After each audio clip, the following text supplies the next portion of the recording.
Is that the other bag? Yep. Our best guess is that we detonated 2 sticks of dynamite.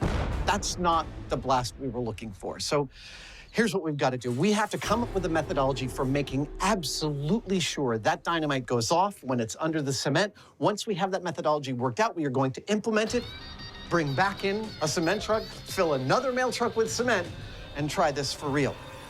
Come on up on Mythbusters. We test deja vu all over again. While the guys get set to fix their MacGyver missteps, over at Alameda, it's time to lay the minefield for their hovercraft to cross.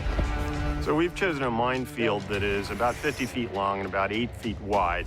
This is not testing whether we can evade these mines. This is testing what happens when we go over them with the hovercraft. So we feel that this configuration should guarantee we're going to do that.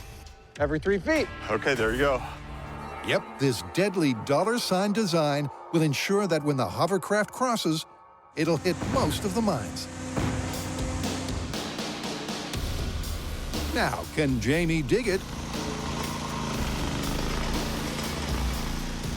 Yes, he can.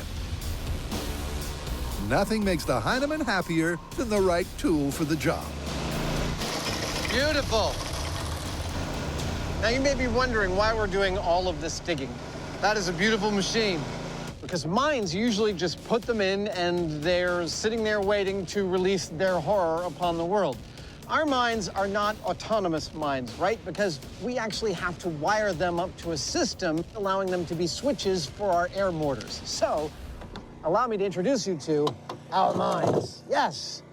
Remember me building this in the shop? Well, now it's got a paint job and a title and a wiring bus so that we can wire these mines to our central system, which will allow us to adjust the pressures they go off at and set off our mortars.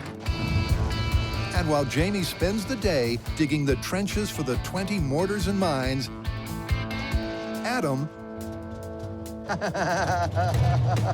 decides to test drive the hovercraft. Yeah! 1 or 2,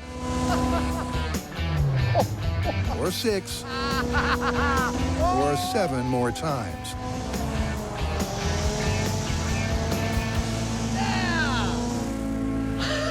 I keep waiting for Jamie to come on over and go, "Stop screwing around. I'm doing all this digging. It's time to get to work."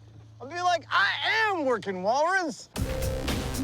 Hovercraft hijinks aside, laying this high-tech minefield is a mammoth 2-day undertaking.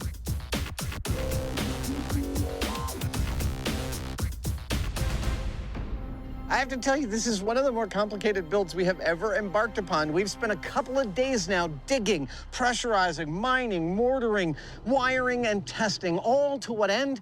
To build a functional yet non-lethal minefield we can test with. And the most important part of this minefield is this: the mines. They're activated by a small pressure transducer that acts like a scale, and we can have it set off the mine at whatever pressure we decide. And when they're activated, these fancy mortars that we've buried go poof. At the beating heart of this operation, the thing that joins all of our mines and all of our mortars together and makes them functional, is about a half-mile of Cat5 cable, all terminating here in this rat's nest, which our honorary Mythbuster and electronics and metering specialist David Harding claims will allow us to adjust our mines to be set off by any pressure that we choose.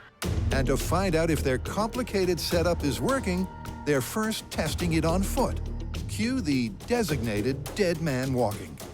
Now, I could just walk out there and step on one, but where's the fun in that? I'm gonna walk this minefield blindfolded while being guided to doom by Mr. Heineman. Don't worry, I'll watch your step.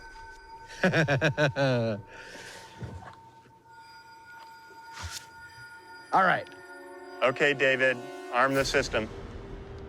System is armed. From the control center, each mine is calibrated to go boom at 35 pounds of pressure.